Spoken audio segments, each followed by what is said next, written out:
اعوذ باللہ من الشیطان الرجیم بسم اللہ الرحمن الرحیم سيقول السفهاء من الناس ما ولاهم عن قبلتهم التي كانوا عليها قل لله المشرق والمغرب يهدي من يشاء إلى صراط مستقیم۔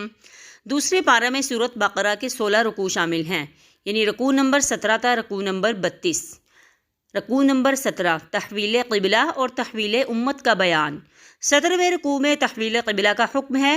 مسلمانوں نے مدینہ منورہ میں ہجرت کے بعد 17 ماہ تک بیت المقدس کی طرف رخ کر کے نمازیں ادا کیں۔ پھر تحویل قبلہ کا حکم آیا اور مسجد حرام کو قبلہ قرار دے دیا گیا۔ اس موقع پر آگاہ کیا گیا کہ صرف قبلہ تبدیل نہیں ہوا بلکہ امت بھی تبدیل کر دی گئی ہے۔ بنی اسرائیل کو ان کے جرائم کی وجہ سے دنیا کی امامت کی منصب سے معزول کر دیا گیا اور یہ اعزاز اب مسلمانوں کو دے دیا گیا۔ ان کی ذمہ داری لگائی گئی کہ وہ دین حق کی تبلیغ، اس پر عمل اور اس کے نفاذ کے ذریعے نوع انسانی تک اللہ کا دین پہنچانے کا حق ادا کریں، اسلام کی تعلیمات کو سیکھیں، ان پر عمل کریں اور ان کے اجتماعی احکامات کے نفاذ کے لیے جدوجہد کریں۔ رکوع نمبر 18 صالح جماعت تیار کرنے کا نبوی طریقہ کار۔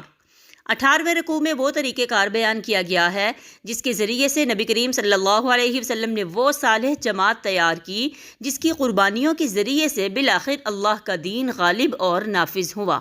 آپ صلی اللہ علیہ وسلم نے قرآن کی آیات سنا کر لوگوں کو جھنجھوڑا اور متوجہ کیا۔ جو لوگ متوجہ ہوئے وہ آپ صلی اللہ علیہ وسلم کے قریب آ گئے اور آپ صلی اللہ علیہ وسلم کے جانثار بن گئے۔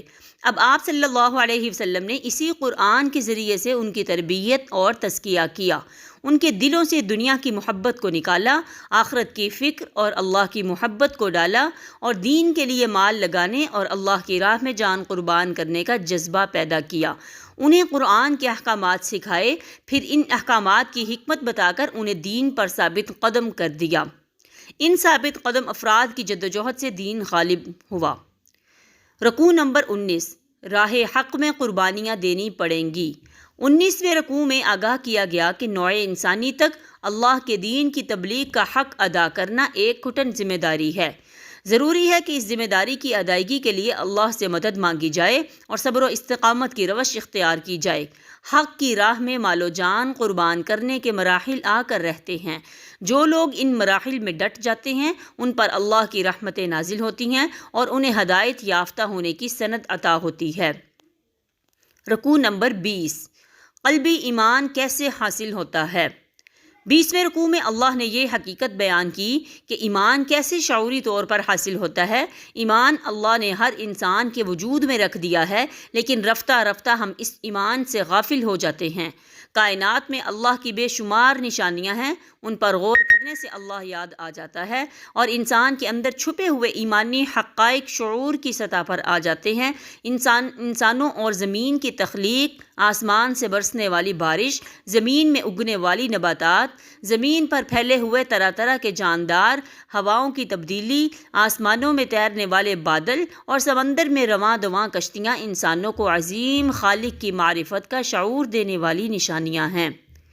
کھول آنکھ زمین دیکھ، فلک دیکھ، فضا دیکھ، مشرق سے ابھرتے ہوئے سورج کو ذرا دیکھ۔ ان نشانیوں پر غور سے ایمان حاصل ہوتا ہے اور سچے اہل ایمان وہ ہیں جو اللہ سے شدید محبت کرتے ہیں۔ کچھ بد نصیب اللہ کے بجائے سیاسی و مذہبی سرداروں کو بڑا مان کر ان کی اطاعت کرتے ہیں، ان سے ایسی محبت کرتے ہیں کہ جیسی محبت اللہ سے کرنی چاہیے۔ وہ روز قیامت اس وقت انتہائی مایوس ہوں گے جب ان کے سردار ان سے اعلانی بیزاری کریں گے۔ بد نصیب پیروکار اللہ سے درخواست کریں گے کہ اے اللہ ہمیں دنیا میں دوبارہ بھیج دے تاکہ ہم بھی ان سرداروں سے ایسے ہی اعلان بیزاری کریں جیسے کہ آج انہوں نے ہم سے اعلان بیزاری کیا۔ ان کی درخواست رد کر دی جائے گی اور انہیں ان کے سرداروں کی خدمت والی سرگرمیاں بطور حسرت دکھائی جائیں گی اور وہ ہمیشہ آگ میں جلتے رہیں گے۔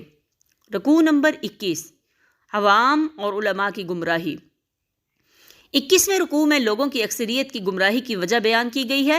جب بھی ان سے کہا جاتا ہے کہ اللہ کے نازل کردہ احکامات کی پیروی کرو تو وہ کہتے ہیں ہم تو اپنے باپ دادا کے رسم و رواج کی پیروی کریں گے۔ یہ عوام کا حال ہے۔ علماء کا معاملہ یہ ہے کہ ان میں سے اکثر حق کو چھپا کر یا اس میں تحریف کر کے لوگوں کی پسند کے مطابق فتویٰ دیتے ہیں اور اس کی قیمت لیتے ہیں۔ ایسے لوگ یہ قیمت لے کر اپنے پیٹ میں آگ بر رہے ہیں۔ افسوس، یہ کیسے نڈر ہیں جو اللہ کے عذاب سے نہیں ڈر رہے اور جانتے بوجھتے جہنم کا سودا کر رہے ہیں۔ رکوع نمبر 22، نیک انسان کون ہے؟ 22ویں رکوع میں نیکی کا جامع تصور بیان کیا گیا ہے۔ نیک انسان وہ ہے کہ جس کی نیکی صرف اللہ کی رضا اور آخرت کے اجر و ثواب کے لیے ہو۔ وہ انسان دوست ہو اور اپنا مال مستحقین کی مدد کے لیے خرچ کرے، اور وہ عبادت گزار ہو، یعنی نماز قائم کرے اور زکوٰۃ ادا کرے، معاملات کا کھرا ہو، سچ بولے اور اپنے وعدے پورے کرے، حق اور باطل کے معرکے میں حصہ لے، اس دوران آنے والی مشکلات پر صبر کرے اور باطل کے خلاف ڈٹ کر حق کا ساتھ دے۔ رکوع نمبر 23، رمضان، قرآن اور روزے کا بیان۔ 23ویں رکوع میں رمضان، قرآن اور روزے کے بارے میں ہدایات دی گئیں۔ رمضان المبارک کو نزول قرآن کا مہینہ ہونے کی وجہ سے فضیلت دی گئی اور قرآن کو تمام انسانوں کے لیے انتہائی واضح ہدایت قرار دیا گیا۔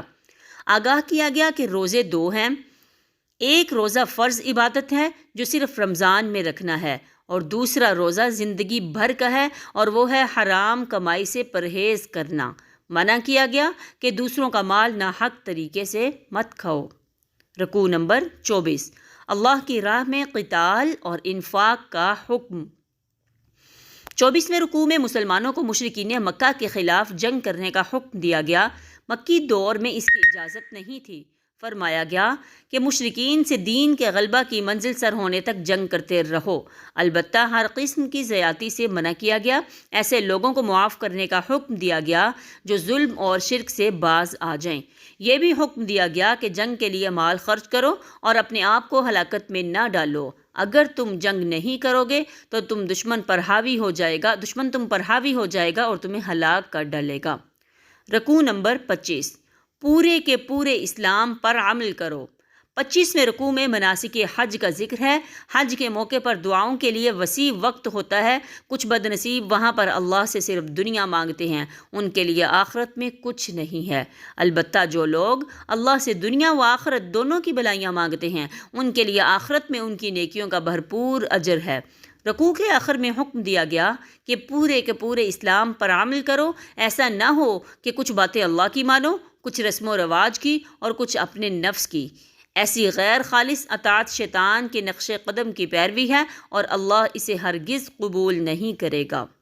رکوع نمبر 26، جنت کا حصول آسان نہیں۔ 26ویں رکوع میں آگاہ کیا گیا کہ جنت کا حصول آسان نہیں ہے۔ جنت میں وہی لوگ جائیں گے جو سخت قسم کی آزمائشوں میں حق پر ڈٹے رہیں گے اور مال و جان کی بازیاں لگا دیں گے۔ رکوع کے آخر میں ارشاد ہوا کہ اے مسلمانوں، تم پر جنگ کا کرنا فرض کر دیا گیا ہے، خواہ تمہیں یہ حکم کتنا ہی ناگوار ہو۔ ممکن ہے کہ تم کسی چیز کو ناپسند کرتے ہو اور اس میں تمہارے لیے خیر ہو، اور ممکن ہے کہ تم کسی چیز کو پسند کرتے ہو اور اس میں تمہارے لیے شر ہو۔ اللہ جانتا ہے اور تم نہیں جانتے۔ رکوع نمبر 27، کافروں کے جرائم زیادہ سنگین ہیں۔ 27ویں رکوع میں محترم مہینوں میں جنگ، شراب اور جمعے کی حرمت اور یتیموں کے حقوق کے بارے میں احکامات ہیں۔ حرمت والے مہینوں میں جنگ کے حوالے سے ارشاد ہوا کہ بلا شبہ ان مہینوں میں جنگ کرنا منع ہے، البتہ جو لوگ کفر کر رہے ہیں، اللہ کی راہ سے روک رہے ہیں اور شرک کر رہے ہیں، ان کے جرائم اس سے بھی زیادہ ہیں۔ واضح کیا گیا کہ جنت کے صحیح امیدوار وہ لوگ ہیں جو ایمان لائے، اللہ کی راہ میں ہجرت کی اور پھر مال و جان سے اللہ کی راہ میں جہاد کیا۔ اللہ کی راہ میں مال لگانے کا اعلیٰ درجہ یہ ہے کہ انسان ضرورت سے زائد ہر شے اللہ کی راہ میں قربان کر دے۔ رکوع نمبر 28، خواتین سے متعلق مسائل۔ 28ویں رکوع میں حیض، قسم اور طلاق یافتہ خاتون کی عدت کے بارے میں احکامات ہیں۔ رکوع نمبر 29، طلاق کی اقسام۔ 29ویں رکوع میں طلاق کی مختلف اقسام کا ذکر کیا گیا۔ معاملہ اگر 2 طلاقوں تک ہو تو یہ طلاق رجعی ہے، یعنی شوہر اور بیوی رجوع کر سکتے ہیں۔ اگر شوہر نے 3 طلاقیں دے دی ہیں تو یہ طلاق مغلظ ہے اب رجوع نہیں ہو سکتا سوائے اس کے کہ خاتون کسی اور مرد سے نکاح کرے اور وہ شخص وفات پا جائے یا اتفاقی طور پر اسے طلاق دے دے تو اب سابقہ شوہر سے نکاح کیا جا سکتا ہے۔ رکوع نمبر 30 خواتین سے متعلق مسائل۔ 30ویں رکوع میں رضاعت اور بیوہ خاتون کی عدت کے حوالے سے ہدایات ہیں۔ رکوع نمبر 31 رخصتی سے پہلے طلاق۔ 31ویں رکوع میں اس طلاق کے حوالے سے ہدایات ہیں جو رخصتی سے پہلے ہی دی گئی ہو۔ ان ہدایات کے بعد آیت نمبر 238 میں فرمایا حافظوا علی الصلوات والصلاة الوسطی وقوموا للہ قانتین۔ نمازوں کی حفاظت کرو اور بہترین نماز پڑھو، اللہ کے سامنے عاجزی کے ساتھ کھڑے رہو۔ نماز میں انسان اللہ کے سامنے جا کر عہد بندگی کو تازہ کرتا ہے۔ انسان بار بار کہتا ہے ایاک نعبد و ایاک نستعین، اے اللہ ہم تیری ہی بندگی کریں گے اور تجھ سے ہی مدد چاہیں گے۔ سرکشی نے کر دیے دھندلے نقوش بندگی، سرکشی نے کر دیے دھندلے نقوش بندگی، او سجدے میں گریں لوح جبین تازہ کریں۔ جو انسان بار بار اس عہد بندگی کو دہرا رہا ہو اسی سے یہ امید کی جا سکتی ہے کہ وہ اپنے تمام معاملات میں خواہ معاشی ہوں یا عائلی اللہ کا کہنا مانے گا اور کسی قسم کی زیادتی اور تقوی کے خلاف کام نہیں کرے گا۔ رکوع نمبر 32 اہمیت مال کی نہیں علم کی ہے۔ 32ویں رکوع میں اہل ایمان کو اللہ کی راہ میں جنگ کرنے اور مال خرچ کرنے کا حکم دیا گیا۔